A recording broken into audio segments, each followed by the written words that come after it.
CM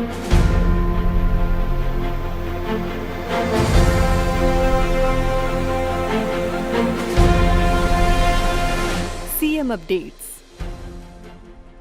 Odisha राज्य स्थापना दिवस उत्कल दिवस के अवसर पर सीएम साई ने दी बधाई।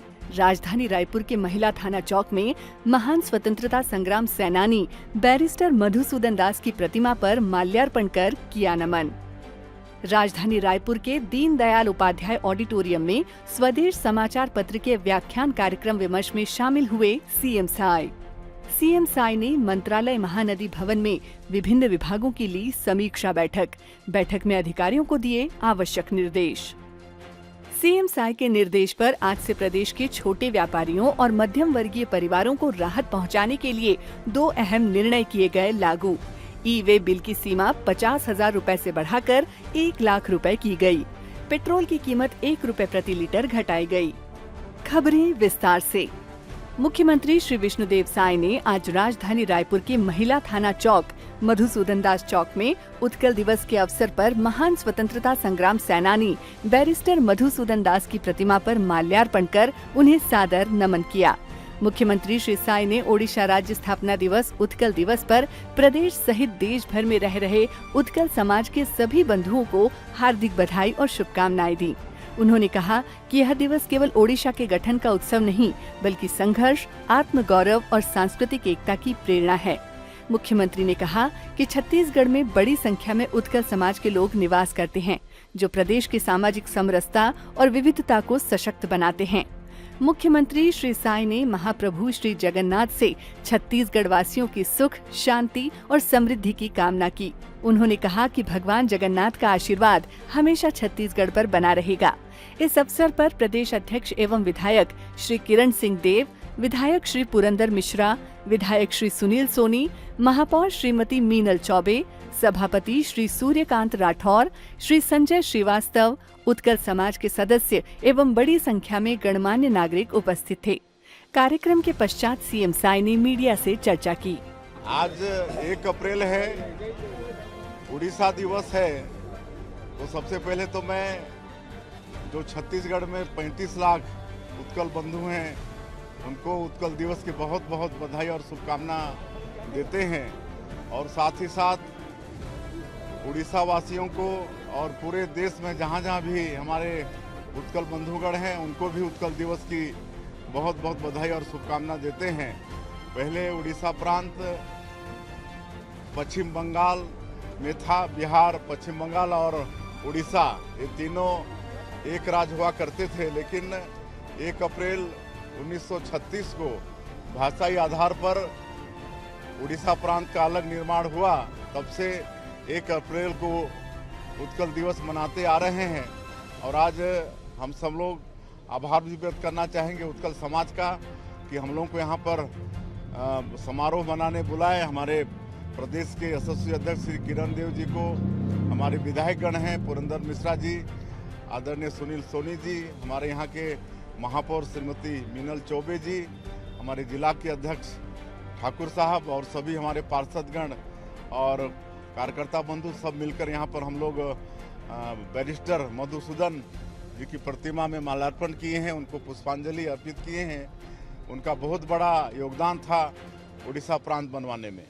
मुख्यमंत्री श्री विष्णुदेव साई आज राजधानी रायपुर के पंडित दीनदयाल उपाध्याय ऑडिटोरियम में आयोजित स्वदेश पत्रिका विमर्श कार्यक्रम में विधानसभा अध्यक्ष डॉक्टर रमन सिंह जी के साथ शामिल हुए। कार्यक्रम में समय है अब मन की अयोध्या सजाने का विषय पर व्याख्यान आयोजित किया गया। कार्यक्रम को संबोधित करते हुए सीएम साई ने कहा, स्वदेश समाचार पत्र समूह का गौरवशाली इतिहास पंडित दीनदयाल उपाध्याय जी की परिकल्पना से प्रारंभ हुआ, जिसमें पूर्व प्रधानमंत्री श्रद्धेय अटल बिहारी वाजपेयी जी भी संपादक रहे। स्वदेश ने समाचारों के साथ भारतीयता की भावना को जन जन तक पहुंचाने का महत्वपूर्ण कार्य किया है। स्वदेश समाचार पत्र समूह का इतिहास बड़ा ही समृद्ध रहा है। देश के आजादी के तुरंत बाद 1948 में अंत्योदय और एकात्म मानववाद के प्रणेता पंडित दीनदयाल उपाध्याय जी के परिकल्पना से इस समाचार पत्र का प्रकाशन शुरू हुआ, और जिसमें हमारे छत्तीसगढ़ के निर्माता, भारत रत्न, इस देश के पूर्व प्रधानमंत्री जो स्वयं में साहित्यकार भी थे, कवि भी थे, अच्छे वक्ता भी थे, श्रद्धेय अटल बिहारी वाजपेयी जी, वो भी इसके संपादक रहे। तो इतना समृद्धशाली इस समाचार पत्र का इतिहास रहा है। सीएम साय ने कहा कि इमरजेंसी में लोकतंत्र की हत्या हुई थी। हमारी सरकार मीसाबंदियों का सम्मान कर रही है। 1975 में देश में आपातकाल लागू हुआ और उस समय आपातकाल की विभीषिका से ये समाचार पत्र भी अछूता नहीं रहा। उस समय समाचार पत्र समूह के सभी संपादक, प्रधान संपादक, इतना तक कि उनके चपरासी तक को भी मीसा के तहत अंदर कर दिया गया। फिर भी ये समाचार पत्र स्वदेश अडिग रहा और आज भी भारतीयता की भावना को समाज तक पहुंचाने का काम कर रहा है। और हम कहना चाहेंगे कि जिस तरह से इमरजेंसी में लोकतंत्र की हत्या हुई थी, हमारे लाखों लोग जेल में भरे गए थे और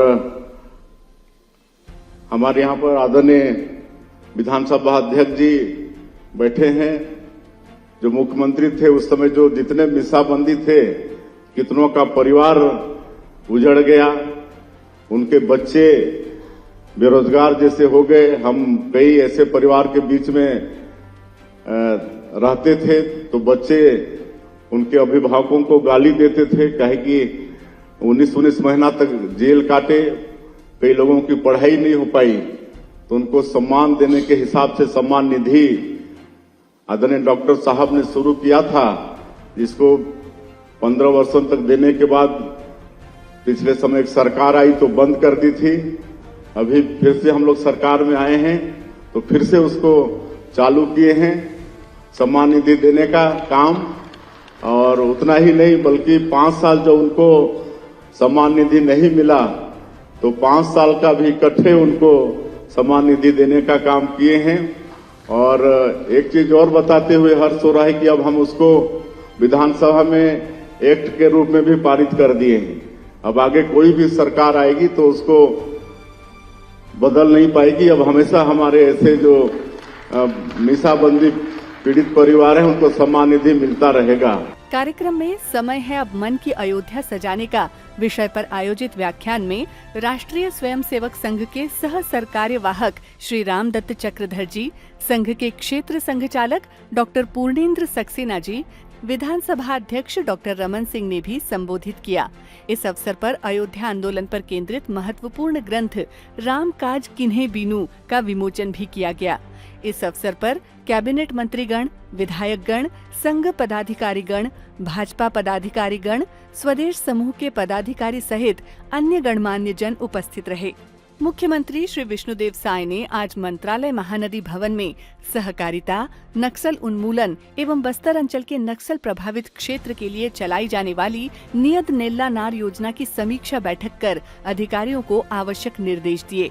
बैठक में उप मुख्यमंत्री श्री विजय शर्मा, विभिन्न विभागों के अधिकारीगण उपस्थित रहे। मुख्यमंत्री श्री विष्णुदेव साय के नेतृत्व में छत्तीसगढ़ सरकार ने प्रदेश के छोटे व्यापारियों और मध्यम वर्गीय परिवारों को राहत पहुंचाने के लिए 2 अहम निर्णय लागू किए हैं, जो आज 1 अप्रैल 2025 से प्रभावी हो चुके हैं। मुख्यमंत्री श्री विष्णुदेव साय के नेतृत्व में राज्य सरकार ने छत्तीसगढ़ के भीतर माल परिवहन के लिए अनिवार्य ई-वे बिल की सीमा 50,000 रुपए से बढ़ाकर 1 लाख रुपए कर दी है। यह निर्णय विशेष रूप से छोटे व्यापारियों को राहत देने के उद्देश्य से लिया गया है। इस निर्णय से व्यापारियों को 1 लाख रुपए तक के मूल्य के सामानों के परिवहन में अब ई-वे बिल की आवश्यकता नहीं होगी। व्यापारियों द्वारा लंबे समय से ई-वे बिल में छूट दिए जाने की मांग पर यह निर्णय लिया गया है, जो व्यापार को सुगम और लागत प्रभावी बनाने की दिशा में एक बड़ी पहल है।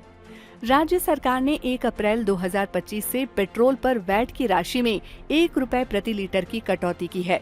इस निर्णय से पेट्रोल की कीमतों में सीधे कमी आएगी, जिसका लाभ विशेष रूप से मध्यम वर्गीय और निम्न मध्यम वर्गीय परिवारों को मिलेगा। मुख्यमंत्री श्री विष्णुदेव साय के नेतृत्व में छत्तीसगढ़ सरकार प्रदेशवासियों की समस्याओं को समझते हुए लगातार ऐसे निर्णय ले रही है जो सार्थक, जनहितकारी और दूरदर्शिता से प्रेरित हों। व्यापारी वर्ग को सहूलियत और आम जनता को राहत देने के निर्णय प्रदेश के आर्थिक विकास को गति देने में महत्वपूर्ण कारक सिद्ध होंगे। सीएम अपडेट्स में आज के लिए इतना ही। कल फिर मिलेंगे नए अपडेट्स के साथ।